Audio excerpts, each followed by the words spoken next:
Hello friends, Assam and its people are what part আপোনালোকৰ কাৰণে লৈ আহিছো।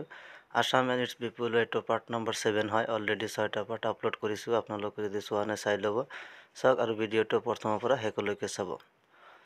চাওক কোৱেশ্চন নম্বৰ 1, কোনটো ৰাষ্ট্ৰীয় উদ্যান বনৰীয়া ঘোঁৰাৰ বাবে জনাজাত?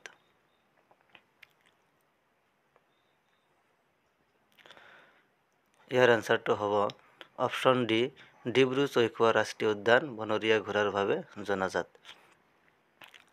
কোৱেশ্চন নম্বৰ 2, অসমৰ প্ৰথম জৈৱমণ্ডল সংৰক্ষিত ৰাষ্ট্ৰীয় উদ্যানটোৰ নাম কি?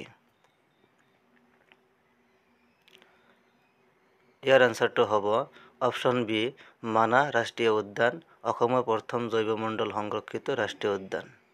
কোৱেশ্চন নম্বৰ 3, উত্তৰ পূৰ্বাঞ্চলৰ বৃহত্তম ৰাজ্য কোনখন? ইয়াৰ আনসাৰটো হ'ব অপশ্যন সি, অৰুণাচল প্ৰদেশ। কোৱেশ্চন নম্বৰ 4, উত্তৰ পূৰ্বাঞ্চলৰ দ্বিতীয় বৃহত্তম ৰাজ্য কোনখন? কোৱেশ্চনটো বহুত ইম্পৰ্টেণ্ট হয়। ইয়াৰ আনসাৰটো হ'ব অপশ্যন এ, অসম হৈছে উত্তৰ পূৰ্বাঞ্চলৰ দ্বিতীয় বৃহত্তম ৰাজ্য। কোৱেশ্চন নম্বৰ 5, অসম চাহ কোম্পানী কেতিয়া স্থাপন কৰা হৈছিল? ইয়াৰ আনসাৰটো হ'ব অপশ্যন বি, 1839 চনত স্থাপন কৰা হৈছিল। কোৱেশ্চন নম্বৰ 6, ছিকিম কেতিয়া উত্তৰ পূব ভাৰতৰ লগত সামিল কৰা হয়? বহুত ইম্পৰ্টেণ্ট কুৱেশ্চন। ইয়াৰ আনসাৰটো হ'ব অপশ্যন বি, 2002 চনত সামিল কৰা হয়।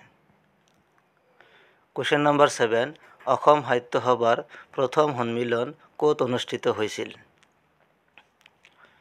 ইয়াৰ আনসাৰটো হ'ব অপশ্যন সি, শিৱসাগৰত অনুষ্ঠিত হৈছিল। আৰু ইয়াৰ লগতে আপোনালোকে মনত ৰাখিব অসম সাহিত্য সভা প্ৰথম অধিৱেশনৰ সভাপতি আছিল পদ্মনাথ গোহাঁই বৰুৱা আৰু অনুষ্ঠিত হৈছিল 1917 চনত।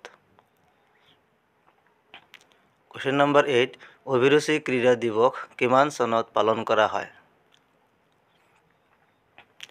ইয়াৰ আনসাৰটো হ'ব অপশ্যন বি, 3 ছেপ্টেম্বৰত পালন কৰা হয়। কোৱেশ্চন নম্বৰ 9, অসমৰ কলম্বাছ বুলি কোনটো জনগোষ্ঠীক কোৱা হয়? বহুত ইম্পৰ্টেণ্ট কুৱেশ্চন। ইয়াৰ আনসাৰটো হ'ব অপশ্যন সি, কাৰ্বিসকলক কোৱা হয়। কোৱেশ্চন নম্বৰ 10, ওৱানগালাও জাতীয় উৎসৱটি কোনটো জনগোষ্ঠীৰ হয়? ইয়াৰ আনসাৰটো হ'ব অপশ্যন বি, গাৰোসকলৰ জাতীয় উৎসৱ। Question number 11, the mother goddess Kamakhya পুথিৰ ৰচক কোন? ইয়াৰ আনসাৰটো হ'ব option A, doctor Banikanta Kakati. Question number 12, তুৰ্বকক কোনে হত্যা কৰিছিল?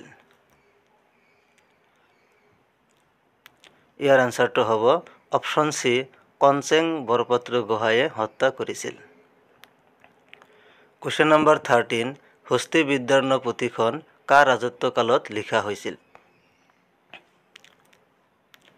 ইয়াৰ আনসাৰটো হ'ব অপশ্যন ডি, শিৱসিংহ ৰাজত্বকালত লিখা হৈছিল। কোৱেশ্চন নম্বৰ 14, অসমৰ বিক্ৰমাদিত্য বুলি কাক জনা যায়? বহুত ইম্পৰ্টেণ্ট কুৱেশ্চন এইটো। ইয়াৰ আনসাৰটো হ'ব অপশ্যন বি, নৰনাৰায়ণক অসমৰ বিক্ৰমাদিত্য বুলি জনা যায়। কোৱেশ্চন নম্বৰ 15, চামেলি মেমচাব চলচ্চিত্ৰখনৰ পৰিচালক কোন? ইয়াৰ আনসাৰটো হ'ব অপশ্যন সি, আনোৱাৰ হোসেন। তাৰ লগতে আপোনালোকে মনত ৰাখিব চামেলি মেমচাব চলচ্চিত্ৰখনৰ সংগীত পৰিচালক আছিল ডক্টৰ ভূপেন হাজৰিকা। এইটো কুৱেশ্চন সুধিব পাৰে।